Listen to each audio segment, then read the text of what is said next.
Welcome back to Intro to Cultural Anthropology with Dr. Angela Montague. Today we will be discussing anthropological methods, discussing the history and importance of fieldwork. So we're going to look more specifically at the role of fieldwork in this lecture and in this week's chapter. Fieldwork is a highly variable practice depending on where in the world one is working and what kinds of cultures one is studying. Nevertheless, there are several universal topics that we can examine. What is unique about ethnographic fieldwork, and why do anthropologists conduct this kind of research? How did the idea of fieldwork develop? How do anthropologists get started conducting fieldwork? How do anthropologists write ethnography? What moral and ethical concerns guide anthropologists in their research and writing? And how are fieldwork strategies changing in response to globalization? What is unique about ethnographic fieldwork, and why do anthropologists conduct this kind of research?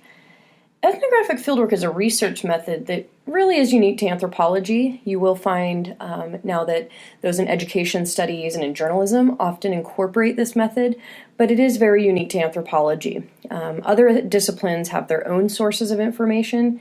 History turns to diaries, letters, public proclamations, and other written sources. Sociology focuses on analyzing trends from quantifiable data gathered in surveys or other methods, but cultural anthropology starts with ethnographic fieldwork. So let's examine the specifics of this method. How did the idea of fieldwork develop? The first scholars who called themselves anthropologists worked in the second half of the 19th century. This was a time when travel around the globe was quickly becoming faster and easier. As a result, there was a notable increase in the number of Europeans traveling the world, and there was also an increase in written descriptions of people from around the world. So these descriptions came from all types of people, including interested travelers, colonial administrators, missionaries, etc. And out of this increase in descriptions of foreign cultures came the origins of our field of anthropology. The earliest anthropologists, such as James Fraser, Edward Burnett Tyler, and Lewis Henry Morgan, pored over the descriptions coming in from around the world. Today, these early scholars would be called armchair anthropologists. They never really left the comfort of their own homes, but instead relied on other people's reports. However, their work did lead to our first understandings of the culture concept, as we've talked about. We saw that E.B. Tyler was the first to define culture. Lewis Henry Morgan formalized ideas of culture evolving in a series of stages from simple to complex, and developed this theory using data from archaeological finds as well as from the aforementioned traveler accounts and colonial officials' written accounts. Franz Boas was an early advocate for the professionalization of anthropology. His interest in anthropology was fostered by his early work among Native American groups. This interest in Native Americans further led to the development of modern four-field anthropology. Working in the late 1800s, Boas saw Native American cultures rapidly disappearing under the expansion of the United States. As a result, he advocated a form of, quote, salvage ethnography. That is, he thought anthropologists should work rapidly to record as much as possible about Native American culture groups while they existed. This included their cultural norms and values, as well as languages, artifacts, and physical traits. This holistic approach to recording Native Americans helped lead to the modern four-field approach, which included cultural anthropology, linguistic anthropology, physical anthropology, and archaeology. Boas later turned to working with European immigrants in the United States. He became a vocal proponent of cultural relativism, the centerpiece of modern anthropological ethics, which states that all cultures are considered equal to one another and can only be judged by their own merits. Bronislaw Malinowski is considered the, quote, father of fieldwork. Following on the heels of Franz Boas, Malinowski further aided in the development of anthropology by establishing ethnographic fieldwork as a standard of the field. Malinowski spent a year living on the Trobriand Islands in the Pacific. After his experience living among islanders, he was convinced that the only way to truly learn about a culture was to live among its members. In his ethnography, Argonauts of the Western Pacific, he wrote passionately about the importance of fieldwork. In particular, he stressed the importance of participant observation, that idea of not just watching people, but taking part in their daily lives. It's truly to Malinowski that we owe credit for our modern concept of ethnographic fieldwork. He said, quote, "The final goal is to grasp the native's point of view, his relation to life, to realize his vision of his world. This is that first-hand account that anthropologists are after." As we discussed with the development of the concept of culture, one response to cultural evolution was the development of the structural functionalist school of thought. E. Evans Pritchard was one of the most prominent members of that group of scholars. Structural functionalists believed that ethnography and culture could be approached scientifically. In particular, they wanted to divide cultures into systems, as we have already discussed. Evans Pritchard's ethnography of the Nuer in Sudan was a pivotal example of this approach. In principle, he was building from Malinowski's base of ethnographic fieldwork and participant observation. He added to this by making detailed analyses of the systems found in the culture of the Nuer. These included political, economic, and kinship systems. Evans Pritchard's efforts developed and systematized anthropology, making it easier for anthropologists to compare their work across cultures. Margaret Mead, on the other hand, helped to bring anthropology home to a public audience. She worked to show the relevance of anthropology outside of the academic community. As we've already kind of covered, when Mead went to the East Asian island of Samoa to do her fieldwork, it was widely accepted in the United States that the emotional difficulties surrounding female adolescence were the result of biological factors. Yet when Mead observed Samoan girls going through adolescence, she realized that they did not experience the same, quote, growing pains. She helped to shake up long-held beliefs about alleged biological restrictions upon what women could and could not do. On her return to the United States, she became an outspoken member of the women's movement, and as an activist, she had said, quote, "Never doubt that a small group of thoughtful, committed citizens can change the world. Indeed, it's the only thing that ever has."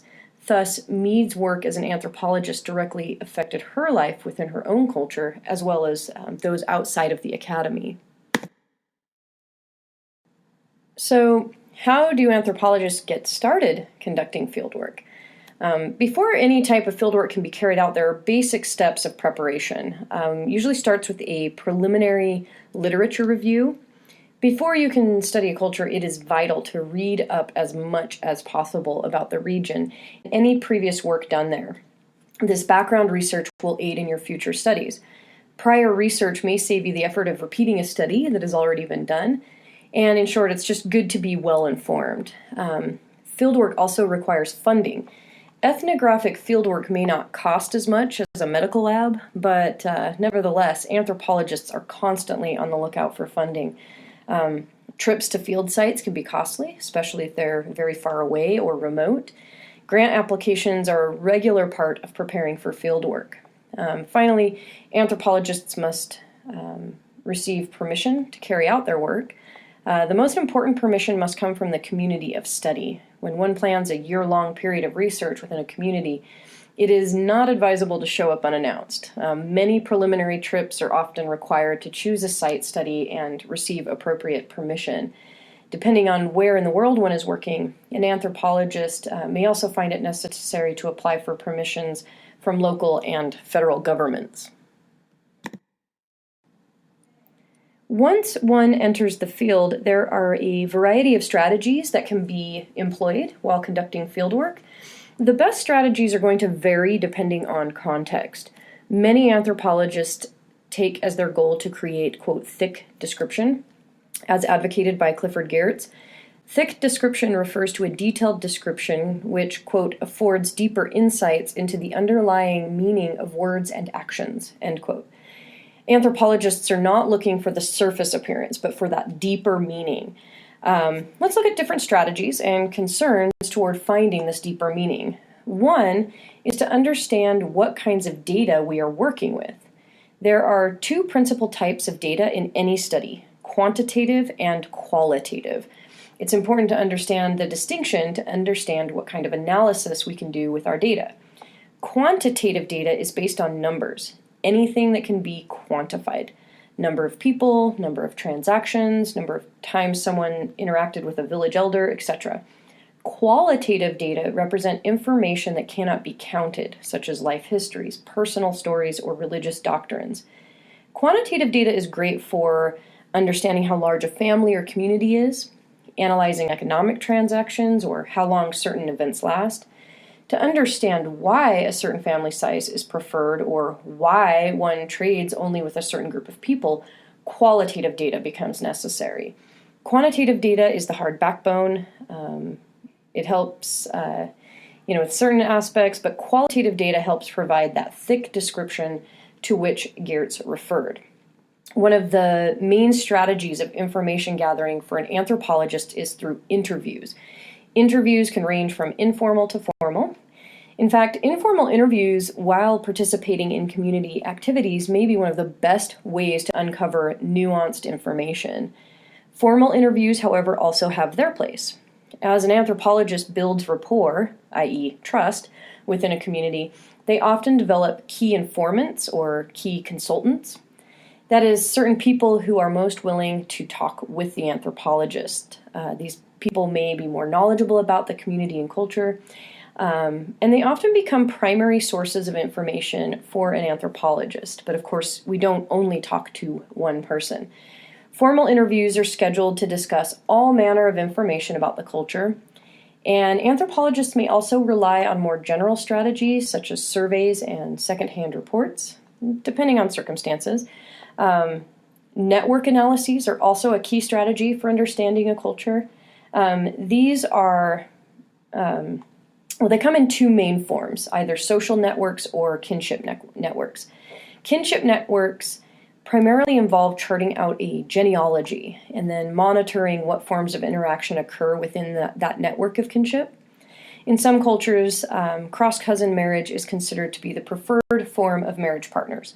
All females from one generation may hold the same familiar role. In effect, your mom, her sisters, and your father's sisters all hold the same role. Kinship networks can help you find these patterns. Social networks primarily involve tracking who a person interacts with. And anthropologists will count the number of times or length of interactions a subject has with different people. They then use the frequency of interactions to chart out relationships and power within a community. For example, your friend Colin may be the best person to help people sort out their problems.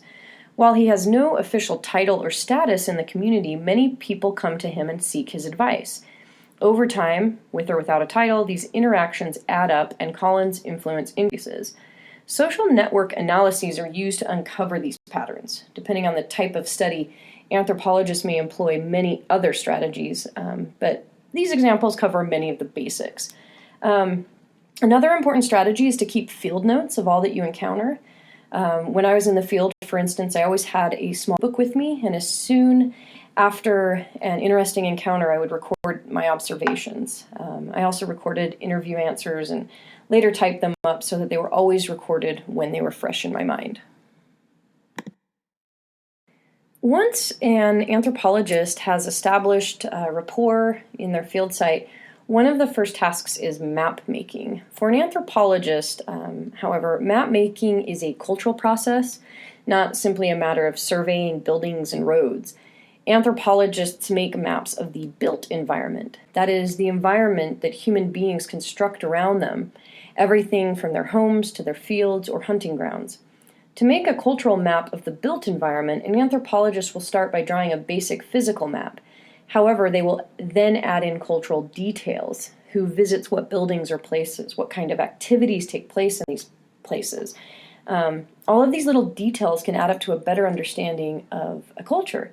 After all, informants or consultants may not come out and tell you that a certain group of people aren't allowed in a sacred building, or they may think it is obvious and they don't need to tell you. Mapping has really grown over the years and changed with the digital and internet revolutions. Now our maps can be greatly enhanced with GPS technology or satellite imagery. It's now an easy matter to add photos or video to traditional pen and paper type notes. In the end, ethnographic map making is about cultural connections, not the simple layout of a community. Thus, really, technologies can never fully replace the anthropologist's power of observation.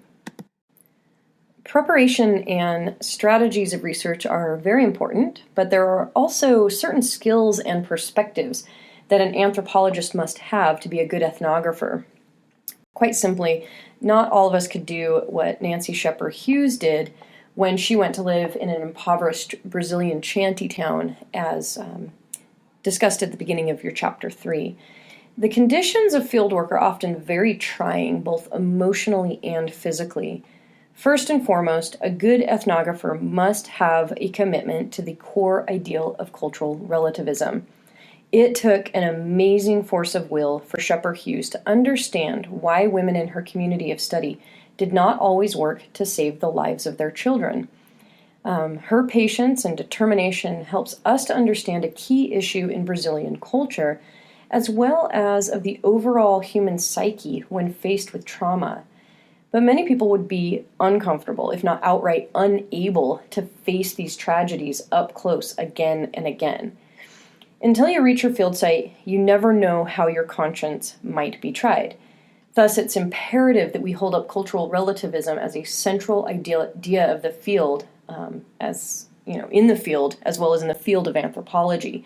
A good ethnographer must also be a good listener. To learn a new culture, you must talk with a great many people. You must truly hear what these people say and what they don't say. Many subjects, such as sexual practices or even simple family matters, may not be discussed in public. To learn about these matters, then, the anthropologist must learn from what is not said. Remember, these conversations are often held in a language that is foreign to the anthropologist as well, so this further emphasizes the need for patience and skilled listening on the part of the anthropologist. Field ethnography also cannot occur on a schedule. If you're seeking to learn about daily life in a culture, you have to let daily life happen. This can be a deeply frustrating practice. You have to wait for the right moment or simply let things happen around you. If you force members of a community to meet your schedule, you're taking them out of their culture and into yours. Finally, a good ethnographer has to learn to deal with the transformative effects of fieldwork. The intense interaction with a foreign culture will change you. Not everyone is comfortable with this. The final question of getting started with ethnographic fieldwork is how you will analyze the data that you gather. After a year spent living in the Trobriand Islands, Malinowski could have filled thousands of pages with details of the daily events he witnessed. Generally speaking, no one would read that. Therefore, he would fail to make an overarching point. In order to present your ethnographic data to an audience, it has to be analyzed. For example, you can focus on power structures in the community, the role of kinship, religion, or trade. Ideally, one wants to present an objective view of a culture. Even in the best case scenario, your data will have to be analyzed and interpreted, though. Good anthropologists consider this problem from the very beginning of their research. A clear understanding of analysis allows for more efficient data collection and clearer results. We generally talk about two types of analyses, emic and etic.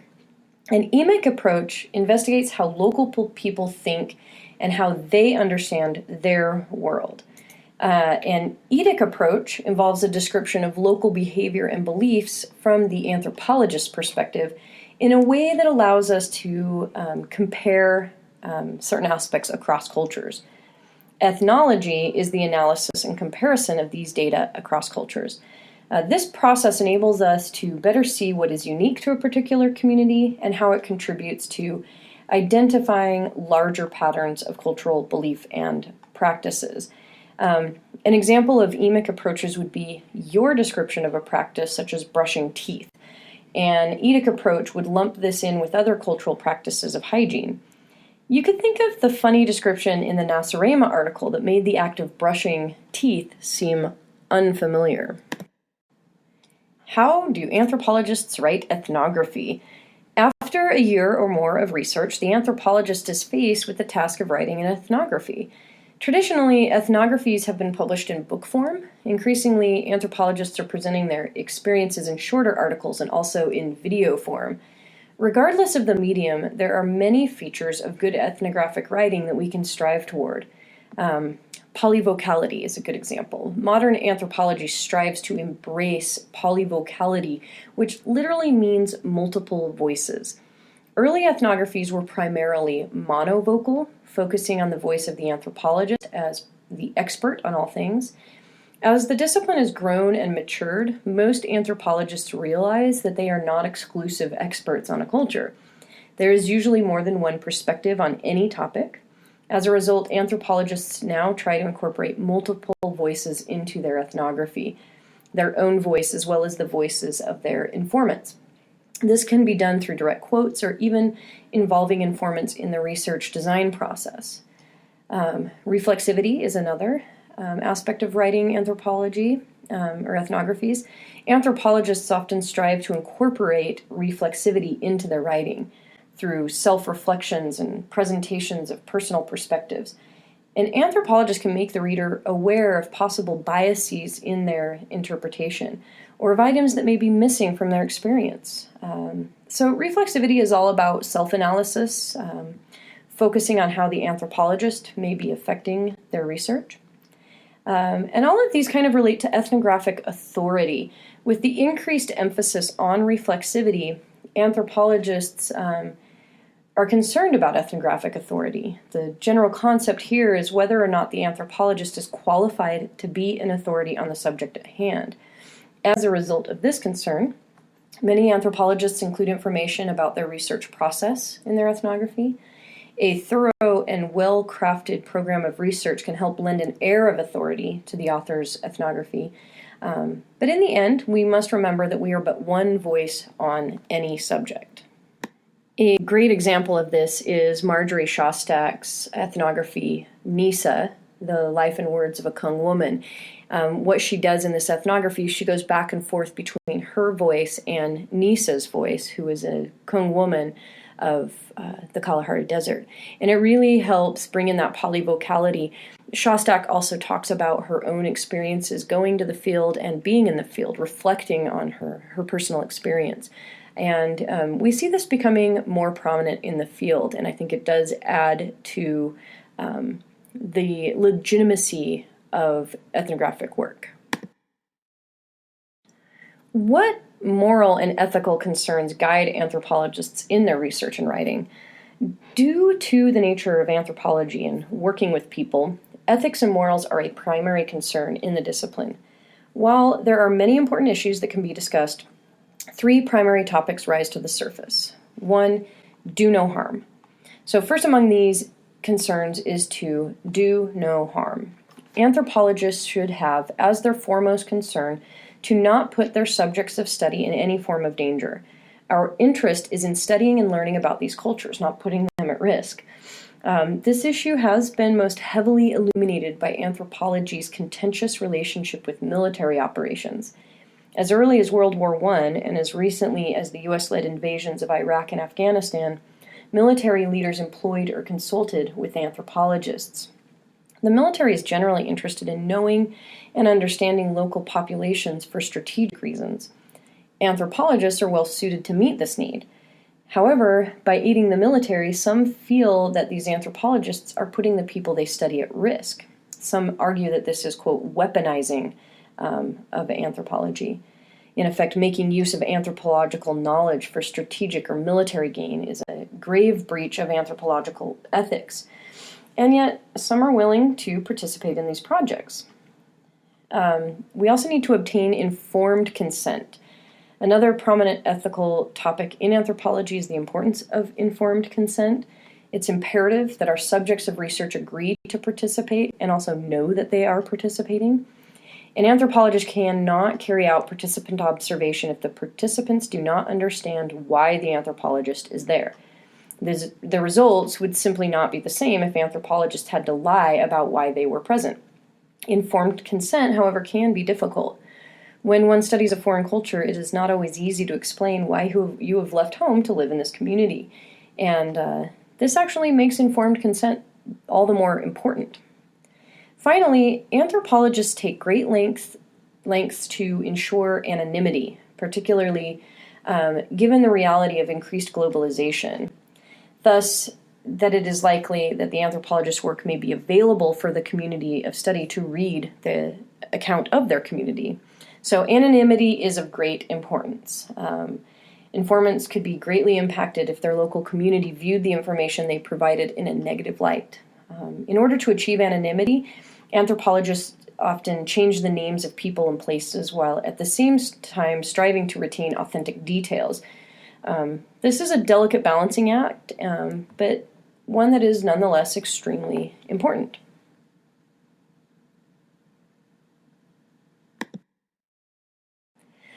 Although the textbook does not go into much detail on the matter, I think that it is important to understand that anthropology has a somewhat unsettling history. As stated earlier, anthropology came about in tandem with colonial expansion by European powers in the 19th century. In fact, whether known to anthropologists like Evans Pritchard or not, systems analyses of kinship and political structures allowed colonial governments to more effectively govern and colonize African and other societies who until European arrival had their own way of governing themselves. This relates both to new methods of writing ethnographies, such as the aforementioned reflexivity, as well as moral and ethical concerns in conducting fieldwork. In the 1960s and 1970s, there was what many call a, quote, crisis in representation in anthropology. This was a time when many European colonies were gaining independence. Europe was bankrupt from the Second World War, and the civil rights movement was gaining traction in the U.S. Many anthropologists were being questioned by post-colonial subjects and people of color in the U.S., as well as questioning themselves as, quote, authorities on non-Western peoples. One prominent theorist of the time was Palestinian-American Edward Said. Said was an academic who studied the field known as Orientalism, which included works in anthropology, history, and literature on the subject of the East, or the Orient. His publication, Orientalism, in the late 1970s, focused on Europe's patronizing portrayal of the Middle East. He illustrated how subjectivity plays a role in scientific knowledge and understanding, and pointed out how the West had created its own, quote, other through its depictions of non-Western people. He critiqued anthropology's colonial objectification of non-Western others and argued that Western scholarship reinforces the hegemony of the West. He noted how the other was presented as timeless, changeless, essentialized. This was in contrast to Westerners' concept of themselves as individuals in particular historical contexts. The power relationship between the constructing subject and the constructed object were ignored. Since then, there has been more work and critique of these issues. How are fieldwork strategies changing in response to globalization? As we have seen many times now, globalization has had a great impact on anthropology. It has deeply affected fieldwork strategies. The simple process of making it to the field is much easier today than it was in the days of Malinowski or Evans Pritchard, but there's still a change in the process of fieldwork.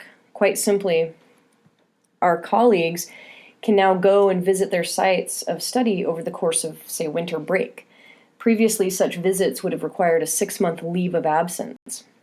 Changes in communication technology have further allowed anthropologists and their subjects of study to be in more regular contact.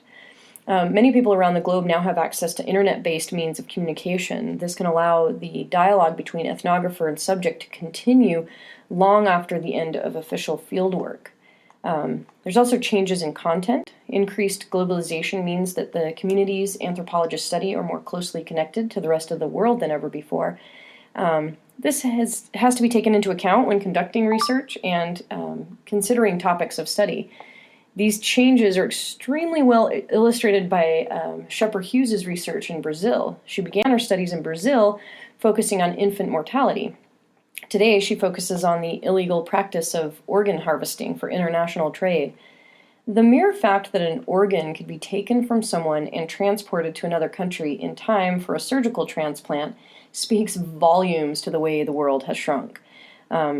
These issues of globalization have to be carefully considered in modern ethnographic fieldwork. Another aspect of globalization is that there are so many interactions online. This has led to a new form of ethnographic work taking place online. Digital or cyber ethnography adapts ethnographic methods to the study of the communities and cultures created through computer-mediated social interactions. Millions of people around the world today spend portions of their lives in virtual worlds, online virtual worlds. Many of you may know about Second Life. It's one of the largest of these virtual worlds. The residents of Second Life create communities, they buy property and build homes, they go to concerts, they meet in bars, attend weddings and religious services. They buy and sell virtual goods and services, they find friendship, fall in love. Really, the possibilities are endless, and all of these are encountered through a computer screen. So in 2008, Tom Bolstorff published Coming of Age in Second Life, and this is an ethnographic work on Second Life.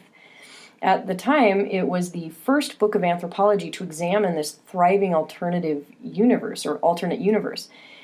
He conducted more than 2 years of fieldwork in Second Life, living among and observing its residents in exactly the same way anthropologists traditionally have done to learn about cultures and social groups in the so-called real world. He conducted his research as the avatar Tom Bukowski and applied the rigorous methods of anthropology to study many facets of this new frontier of human life, including issues of gender, race, sex, money, conflict, and antisocial behavior. The construction of place and time, like those mental maps of reality, and the interplay of of self and group. It's fascinating ethnography. If you have the time, you should check it out. Okay, this brings us to the end of Lecture 3. In this lecture, we looked at what is unique about ethnographic fieldwork and why anthropologists conduct this kind of research, how the idea of fieldwork developed, how anthropologists get started conducting fieldwork, and how we write ethnography. We looked at what moral and ethical concerns guide anthropologists in their research and writing, and how fieldwork strategies have been changing in response to globalization.